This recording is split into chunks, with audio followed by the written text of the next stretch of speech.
All right. Today we're talking about something that can literally make you rich or trip you up financially in a big way. We're talking about incentive stock options, or ISOs. Think of it like walking a tightrope. Huge rewards on the other side, but you've got to be careful. So, you get these stock options, and they could be worth millions. I mean, that's the dream, right? But here's the catch, and it's a big one. They can also land you with a massive, totally unexpected tax bill. What seems like a huge win can actually turn into a financial nightmare if you're not paying attention. And that's what we're going to do today. We're going to walk through the most common and, frankly, the most expensive mistakes employees make. We'll turn all those complicated tax rules into some really clear do this, not that lessons. Basically, we're building your playbook for success. Okay, let's get right into it. Mistake number 1, and honestly, this is the one that blindsides people the most. It's called the AMT trap, and it's all about a hidden tax you've probably never even thought about, the alternative minimum tax. So, what on earth is the AMT? Well, think of it like a shadow tax system that runs alongside the regular one. And here's where it gets you with ISOs. When you exercise your options, meaning you buy them at your special low price, there's a difference between that price and what the stock is actually worth on the market. That difference is your paper gain. You haven't seen a dime of cash yet, but the AMT can decide to tax you on that paper profit right now. And this isn't just a theory, it happens all the time. Take this story about an employee, we'll call her Olivia. She exercised her options, saw her net worth soar on paper, and thought she'd made it. But she completely ignored the whole AMT thing. She was feeling great right up until tax season. And what happened? Bam! A $50,000 tax bill she never saw coming. A bill for cash she didn't have because she hadn't sold any stock. This led to penalties, interest, the whole mess. That is the AMT trap, and it is a brutal one. Okay, so if the AMT is the first big monster, the second one is just as tricky. Mistake number 2 is all about botching the timeline. With ISOs, timing is everything.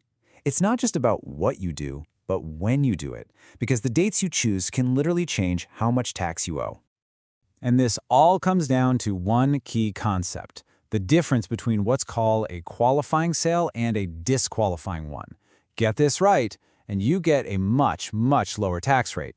But get it wrong, and you could end up paying taxes at the highest possible ordinary income rates. We're talking about a huge difference here. So how do you get that sweet lower tax rate? Well, there are 2 golden rules, and you have to follow both of them, no exceptions. Rule 1, you have to sell your shares more than 2 years after they were first granted to you. And Rule 2, you have to sell them more than 1 year after you actually exercised or bought them. You hit both of those, you're golden. You miss even one, you're in disqualifying territory. And just look at the difference this makes. We're talking long-term capital gains rates of maybe 15 or 20% versus ordinary income rates that can shoot all the way up to 37%. For a big gain, that can mean tens, even hundreds of thousands of dollars more in taxes, all because you didn't check the calendar. It's a massive difference. All right, we've talked taxes, but this next mistake, mistake number 3, isn't about the IRS at all. It's about risk, and it's something that can be just as financially devastating. It's the classic mistake of putting all your eggs in one basket. I mean, just think about it for a second. Your job, your paycheck, it's already tied to the success of one company.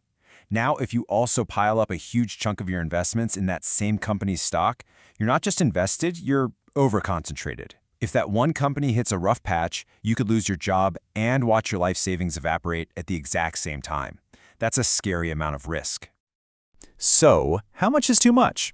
Well, a really common rule of thumb from financial advisors is this. Try not to have more than 10% of your entire net worth tied up in any single stock, including your own companies. It's a simple rule, but it's a powerful way to make sure you're diversified and protected. Okay, so we've laid out the big 3 mistakes: the AMT trap, botching the timeline, and over-concentration risk. We know the dangers, so now let's talk solutions. It's time to open up your strategic playbook for how to avoid these mistakes and actually walk that ISO tightrope successfully. And here are the key strategies, your toolkit. 1. Exercise when that paper gain is small. This keeps the AMT impact low. 2. Split your exercises over a few different tax years to manage the liability. 3. If you have to, sell some shares right away to get cash to pay the tax bill. 4. Figure out your personal AMT trigger point. Know exactly how much you can exercise before that tax kicks in. And 5, use AMT credits. This is huge. You can often get back the AMT you paid in prior years. Let's look at that splitting strategy in action.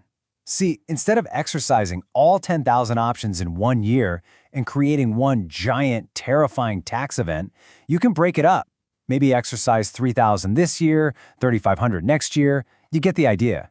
By doing this, you keep the paper gain each year smaller and more manageable, hopefully staying below that AMT trigger point. It just makes the whole process so much less stressful.